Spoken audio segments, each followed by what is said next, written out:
कहानी की शुरुआत होती है एक स्कूल की क्लास से, जहां एक नौजवान टीचर चेन नियान बच्चों को अंग्रेजी की अहमियत समझा रही थी। सारे बच्चे उसकी बातों में डूबे हुए थे। बस एक लड़की थी जिसका चेहरा किसी गहरे बादल की तरह भारी लग रहा था। चेन की नजर उस पर पड़ी और अचानक उसके अपने जहन में बरसों पहले की एक पुरानी याद ताजा हो गई। एक ऐसी याद जिसे वो हमेशा से दफन रखना चाहती थी, मगर वो लड़की उसे एक बार फिर पुराने दिनों में खींच ले गई। यहाँ से कहानी हमें वापस उसी वक्त में ले जाती है जब चेन खुद भी एक स्कूल की तालिबा हुआ करती थी। वो दिमाग की बहुत तेज थी और हर इम्तिहान में सबसे आगे रहती थी। इम्तिहान करीब थे, इसलिए वो अक्सर कानों में हेडफोन डालकर सबसे अलग बैठी रहती थी। बाहर की दुनिया से कोई मतलब नहीं था, बस पढ़ाई और मकसद पर नजर थी। मगर एक रोज अचानक क्लास में शोर मचा और सब बच्चे भागते हुए बालकनी की तरफ लपके। चेन भी अपनी जगह से उठी और भीड़ के पीछे बालकनी की तरफ बढ़ी। नीचे झांक कर देखा तो उसकी सांस अटक गई। जमीन पर उसकी सबसे प्यारी सहेली हु श्याओदी बेजान पड़ी हुई थी। हालत देखकर साफ था कि उसने ऊपर से छलांग लगा दी थी। नीचे बच्चों की भीड़ जमा हो रही थी, मगर हैरानी की बात यह थी कि कोई भी मदद करने आगे नहीं बढ़ रहा था। हर हाथ में मोबाइल था और हर कोई तस्वीरें खींचने में लगा हुआ था। चेन का दिल इस मंजर को देखकर टूट सा गया। वो धीरे धीरे नीचे उतरी और अपनी जैकेट उतारकर सहेली के जिस्म पर डाल दी ताकि उसकी लाश की ओर तस्वीरें ना खींच सकें। उसकी आंखें भर आईं, मगर होंठ बंद रहे। यहीं से हमें एक बड़ी बात पता चलती है कि पूरे स्कूल को असल वजह मालूम थी कि हु ने ये कदम क्यों उठाया, लेकिन कोई भी सामने खुलकर बोलने की हिम्मत नहीं जुटा पाया। हर कोई डर के मारे चुप था। अगले दिन क्लास चल ही रही थी कि चेन को प्रिंसिपल के कमरे में बुलावा आया। वहां पहले से पुलिस के कुछ जासूस मौजूद थे। उन्होंने चेन से हु की मौत के बारे में सवाल पूछे और दोस्ती की बात भी छेड़ी। हैरानी की बात यह हुई कि चेन ने साफ मुकर गई और कहा कि वो हु को ठीक से जानती तक नहीं थी, बस इंसानियत के नाते जाकर उस पर कपड़ा डाल दिया था। जासूसों को शक तो हुआ, मगर सबूत न होने की वजह से उसे जाने दिया। क्लास में लौटी तो चेन ने देखा कि उसकी कुर्सी पर किसी ने लाल स्याही उंडेल रखी थी। ये देखते ही उसे याद आया कि उसकी सहेली हु के साथ भी ऐसा ही सलूक हुआ करता था। मौत से पहले उसे भी इसी तरह तंग किया गया था। कुछ ही देर बाद जब वो कैफेटेरिया में पहुंची तो गुंडों के गिरोह की सरगना वेइलेई सीधे उसकी तरफ बढ़ी और चालाकी से कहने लगी कि आने वाले इम्तिहान में उसकी मदद कर दे। चेन ने बिना घबराए साफ जवाब दिया कि उसके पास इन बेकार की बातों के लिए वक्त नहीं है। ये सुनते ही वेइलेई का चेहरा तमतमा गया। उसने भी वही तरीका अपनाया जो पहले हु के साथ अपनाती थी, यानी चेन की तस्वीरें खींचनी शुरू कर दी। यहाँ से हमें ये बड़ी बात मालूम होती है कि इसी गिरोह ने हु को इस कदर तंग किया था कि वो अंदर से पूरी तरह टूट गई थी। चेन को सब पता था, मगर पुलिस से कहने की हिम्मत न थी। शाम को घर लौटते हुए वेइलेई और उसके साथी अचानक रास्ते में उसे घेर लेते हैं। वजह बस इतनी थी कि उसने पुलिस वालों से बात की थी। उन्होंने उसे धकेला मारा और डराया, मगर चेन ने ना तो जवाब दिया ना ही आवाज उठाई। वो बस चुपचाप घर पहुंची, जहां बहुत दिनों बाद उसकी माँ नजर आई। असल में उसकी माँ रोज रोज घर नहीं आ पाती थी, क्योंकि वो चोरी छिपे कुछ गैर कानूनी सामान बेचकर घर का खर्च चलाया करती थी। माँ अपनी बेटी की पढ़ाई पर आंच नहीं आने देना चाहती थी, इसलिए खुद को दूर रखती थी ताकि उसका काम बेटी की जिंदगी पर बुरा असर ना डाले। सोने से पहले माँ ने प्यार से चेन के सर पर हाथ फेरा और वादा किया कि जल्द ही एक नया घर लेंगे जहां दोनों सुकून से रहेंगे। मगर अगली सुबह जब चेन उठी तो माँ बिना बताए फिर से जा चुकी थी। ये देखकर उसका दिल फिर से बुझ गया और वो अकेली स्कूल के लिए निकल पड़ी। शाम को स्कूल से लौटते हुए चेन की नजर एक अजीब मंजर पर पड़ी। कुछ आवारा लड़के मिलकर एक अकेले लड़के को घेर कर पीट रहे थे। चेन ने चुपके से अपना फोन निकाला और पुलिस को कॉल करने की सोची, पर उनमें से एक की नजर उस पर पड़ गई। उसने झपट कर फोन छीन लिया और चेन की जेब में जो पैसे थे वो भी निकाल लिए। सारे लड़के इस मंजर पर ठहाके लगाने लगे, मगर इस अपमान से श्याओ के अंदर का शेर जाग उठा। वो झटके से जमीन से उठा और गिरोह के सरगना पर टूट पड़ा। उसने उसकी ऐसी पिटाई की कि बाकी सारे लड़के जान बचाकर भागने लगे। जाने से पहले श्याओ ने एक बार चेन की आंखों में गहरी नजरों से देखा, मगर एक भी लफ्ज जबान से नहीं निकाला, बस एक खामोश सा। अगले रोज श्याओ खुद चलकर उसके पास पहुंचा और उसका शुक्रिया अदा किया कि उसने कल उसे बचाने की कोशिश की थी। फिर उसने पूछा कि गिरोह ने कितने पैसे छीने थे। चेन ने बताया कि 50 युआन थे, मगर श्याओ की जेब में उतने पैसे नहीं थे, इसलिए उसने बदले में उसका टूटा हुआ फोन ठीक करवा देने की पेशकश की। मरम्मत की दुकान पर पहुंचकर उसने एक और चालाक बात कह दी कि पैसों के बदले वो चेन का बॉडीगार्ड बन जाएगा। चेन ने हल्की सी मुस्कान के साथ इनकार कर दिया और तंज में कहा कि जो कल खुद अपनी हिफाजत ना कर सका वो उसकी क्या करेगा। ये सुनकर श्याओ खामोश रह गया, मगर उस दिन के बाद वो चुपके चुपके हर जगह उसके पीछे साए की तरह चलता रहा। घर पहुंचने पर चेन ने देखा कि दीवारों पर उसकी माँ के बड़े बड़े इश्तिहार लगे हुए थे, जिनमें उन्हें कर्ज न चुकाने वाली बताकर बदनाम किया गया था। गुस्से से चेन का खून खौल उठा। उसने एक एक करके सारे इश्तिहार दीवार से नोच डाले और तेजी से घर के अंदर घुसी। मगर उसकी बदनसीबी यहीं खत्म नहीं हुई। अगले दिन स्कूल पहुंचते ही उसने देखा कि वही तस्वीरें पूरे स्कूल में सबके मोबाइल पर घूम रही थीं। हर तरफ से ठहाके और तानों की आवाजें आ रही थीं। जब बर्दाश्त की हद पार हुई तो पहली बार अपनी जिंदगी में चेन क्लास बीच में छोड़कर घर की तरफ रवाना हो गई। रास्ते में उसकी मुलाकात फिर से श्याओ से हो गई। अब की बार दोनों के बीच खुलकर बातें होने लगी। चेन ने आंसू भरी आवाज में सारा हाल बयान कर दिया। श्याओ ने उसे तसल्ली दी और अपने ठिकाने पर ले गया। वो कोई घर नहीं था, बल्कि एक पुल के नीचे बना हुआ एक जर्जर सा कमरा था, जहां थोड़ा बहुत सामान बिखरा हुआ था। रात को दोनों ने बैठकर नूडल्स खाए और देर तक बातें होती रहीं। इस माहौल में चेन को थोड़ा सुकून मिला। अचानक बातों के बीच श्याओ ने सीधा सा सवाल दाग दिया कि क्या वो उसे पसंद करती है। चेन ने बिना सोचे थोड़ा तीखा जवाब दे दिया कि उसमें ऐसा कुछ खास नहीं है जो पसंद के लायक हो। ये बात श्याओ के दिल पर तीर की तरह लगी। उसने गुस्से में उसका कंधा पकड़कर दीवार से लगा दिया और भर्राई आवाज में कहा कि जैसा हूं वैसा ही हूं, यहाँ से कुछ बदलने वाला नहीं। चेन का दिल भर आया और वो रोती हुई वहां से निकल आई। अगले दिन स्कूल में खेल का पीरियड था और सब बच्चे मैदान में उतरे, मगर चेन को कोई अपनी टीम में लेने को तैयार नहीं था। वेई लेई और उसके साथ मौजूद लड़कियां इस मौके का पूरा फायदा उठाने लगीं। वे उस पर तंज कसती, जोर से हंसती और जानबूझकर बार बार वॉलीबॉल उसके जिस्म पर मारती। थोड़ी देर बाद तो हद ही हो गई जब उन्होंने उसे सीढ़ियों पर से धक्का दे दिया। शुक्र था कि ज्यादा गहरी चोट नहीं आई, मगर तौहीन तो बहुत हुई। अब चेन के सब्र का प्याला भर चुका था। उसने ठान लिया कि सब कुछ पुलिस अफसर झेंगी को खुलकर बता देगी। उसने सारी सच्चाई सामने रख दी, जिसके बाद वेई लेई और उसकी साथी लड़कियां पूछताछ के लिए थाने बुलाई गईं। मगर वहां जाकर उन्होंने सारा इल्जाम हु के गरीब हालात और उसकी अपनी कमजोरी पर मढ़ दिया। पुलिस को ठोस सबूत ना मिले तो उन्हें छोड़ दिया गया, लेकिन स्कूल ने उन्हें पूरे 1 साल के लिए बाहर कर दिया। अगले दिन झेंगी ने खुद चेन को अपनी गाड़ी में लिफ्ट दी और रास्ते में उसने माफी मांगते हुए कहा कि वो उन गुंडियों को अच्छी सजा नहीं दिला पाया और हूं की रूह को इंसाफ नहीं दे सका। उसकी आवाज में शर्मिंदगी साफ थी, मगर चेन के अंदर पहले से ही डर बैठ चुका था। वो जानती थी कि जो कुछ हुआ है उसका बदला ये लड़कियां जरूर लेंगी। शाम को जैसे ही वो अपने घर के पास पहुंची तो सामने का नजारा देखकर उसका खून जम गया। घर के दरवाजे पर पूरा गिरोह पहले से घात लगाए बैठा हुआ था। उनके हाथों में एक बड़ा सा डिब्बा था जिसमें कई जिंदा चूहे भरे हुए थे। उनका इरादा था कि इन्हें चेन के ऊपर छोड़ दें ताकि वो डर के मारे बेहोश हो जाएं। मगर वो फौरन पलटी और तेज रफ्तार से भागते हुए एक कूड़ेदान के पीछे जा छुपी। थोड़ी देर बाद जब वो सब चले गए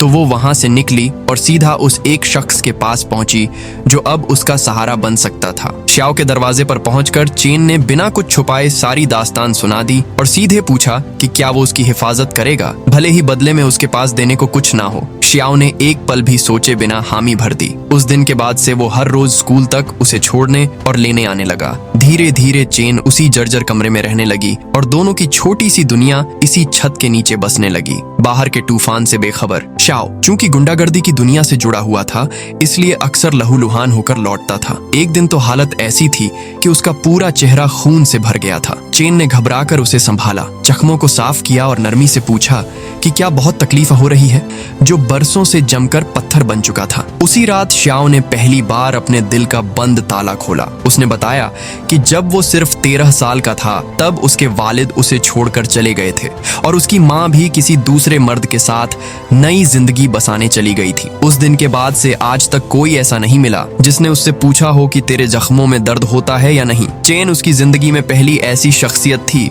जिसने ये सवाल पूछा और यहीं से एक अनोखा रिश्ता जुड़ गया। उस रात के बाद से दोनों की दुनिया बदलने लगी। छोटी छोटी बातों पर हंसी मजाक होता, खाना साथ पकता और रात को देर तक बातें होती। इसी सहारे की वजह से चेन की पढ़ाई में भी नई जान आ गई और उसका ध्यान फिर से किताबों पर टिक गया। एक दिन जब श्याओ के गिरोह के सरगना ने उसे लड़ाई के लिए बुलावा भेजा तो चेन ने साफ मना कर दिया। हैरत की बात यह थी कि श्याओ ने भी उसकी बात मानकर घर पर ही रहने का फैसला किया, मगर चैन के दिन ज्यादा न टिक सके। एक रोज अचानक पुलिस श्याओ के दरवाजे पर आ धमकी। शहर में एक बड़ी चोरी की वारदात हुई थी जिसमें उस पर और उसके साथियों पर शक था। बिना ज्यादा सुनवाई के सबको हिरासत में ले लिया गया और जब तक असली मुजरिम ना पकड़ा जाए तब तक उन्हें अंदर ही रहना था। चेन को इसकी कोई खबर नहीं थी। वो स्कूल में अपना दिन काट रही थी और बेसब्री से घर लौटने का इंतजार कर रही थी। शाम को जब चेन ने हमेशा की तरह श्याओ को बुलाने के लिए फोन मिलाया तो घंटी बजती रही, मगर दूसरी तरफ से कोई जवाब नहीं आया। थोड़ी देर इंतजार के बाद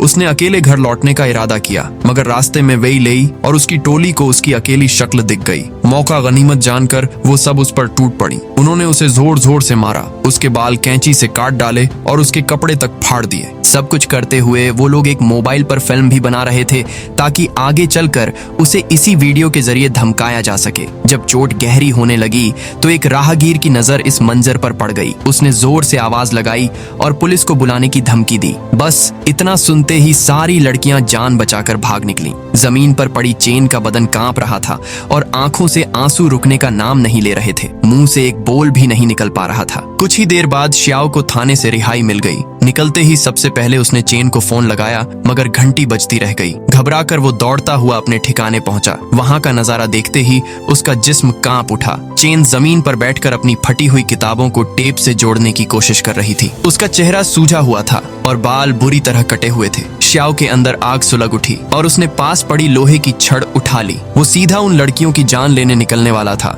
मगर चेन ने उसके सामने आकर उसे रोक लिया और कहा कि तू ऐसा कुछ नहीं करेगा, वरना सब कुछ बर्बाद हो जाएगा। श्याओ ने गुस्से को अंदर दबाया और छड़ नीचे रख दी। फिर उसने कैंची उठाकर उसके बचे हुए बालों को बराबर कर दिया ताकि सफाई से दिखें और चेन को थोड़ी राहत मिले। इसके बाद उसने अपने खुद के भी सारे बाल कटवा लिए ताकि वो खुद को अकेला ना समझे। एक रात अचानक वेई लेई खुद चेन के सामने आ खड़ी हुई। उसकी आंखों में इस बार वो गुरूर नहीं था, बल्कि एक अजीब सी बेबसी थी। उसने अपनी सारी हरकतों की माफी मांगी और यहाँ तक कि पैसे भी सामने रख दिए ताकि पुलिस को कुछ ना बताया जाए। वो डरी हुई थी कि अगर बात खुल गई तो उसे फिर से 1 साल पीछे बैठना पड़ेगा और उसके वालिद जो पहले से ही 1 बरस से बात नहीं कर रहे थे और भी बिफर जाएंगे। चेन का दिल पिघल गया। उसने कहा कि वो उसे माफ करती है, मगर आइंदा उसे अपनी शक्ल ना दिखाए। ये कहकर वो पलटी और आगे बढ़ने लगी, पर वेई लेई अपनी असलियत पर लौट आई। वो उसके पीछे पीछे आती रही और इस बार उसकी माँ पर तंज कसने लगी। कुछ ऐसी बातें बोली कि चेन का सर घूम गया। एक पल के लिए उसका सारा सब्र टूट गया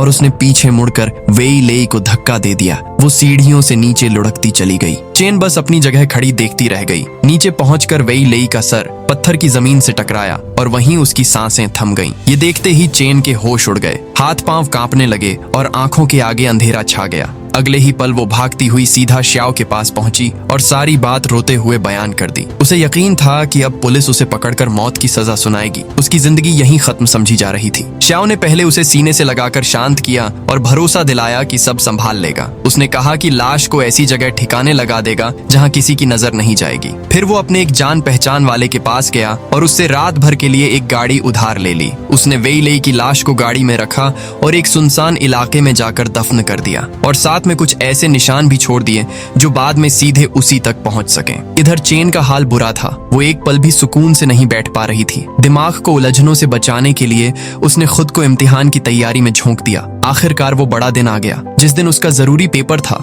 उस रोज इतनी तेज बारिश हुई कि इंतजामिया ने बच्चों को जल्दी निकलने की हिदायत दे दी ताकि सब वक्त पर स्कूल पहुंच सकें। बारिश की वजह से पहाड़ी रास्तों पर मलबा गिरने की भी खबरें आ रही थीं। सड़क साफ करते हुए एक ट्रक ड्राइवर की नजर मलबे के नीचे दबी हुई एक लाश पर पड़ी। फौरन पुलिस को इत्तला की गई। जांच पड़ताल शुरू हुई तो एक एक करके तमाम कड़ियां जुड़ने लगी। पुलिस को उस गाड़ी का पता चला जो श्याओ ने उधार ली थी और उधार देने वाले तक पहुंचकर श्याओ का नाम भी उगलवा लिया गया। दूसरी तरफ वेई लेई की सहेलियां भी पूछताछ के लिए बुलाई गईं और उन्होंने सीधा चेन का नाम पुलिस के सामने रख दिया। इसी बीच अफसर झेंग को वो वीडियो हाथ लग गई जिसमें वेई लेई और उसकी टोली ने चेन की बेइज्जती की थी। वीडियो देखते ही उसके जहन में चेन पर शक बैठ गया। चेन को पूछताछ के लिए थाने बुलाया गया। अफसर ने सीधा सवाल किया कि वेई लेई की मौत के दिन वो कहाँ थी। चेन ने संभली हुई आवाज में जवाब दिया कि वो अपने आखिरी इम्तिहान की तैयारी में डूबी हुई थी और घर से बाहर तक नहीं निकली थी। अफसर ने अगला सवाल दाग दिया कि जब उसके साथ इतना बुरा सलूक हुआ था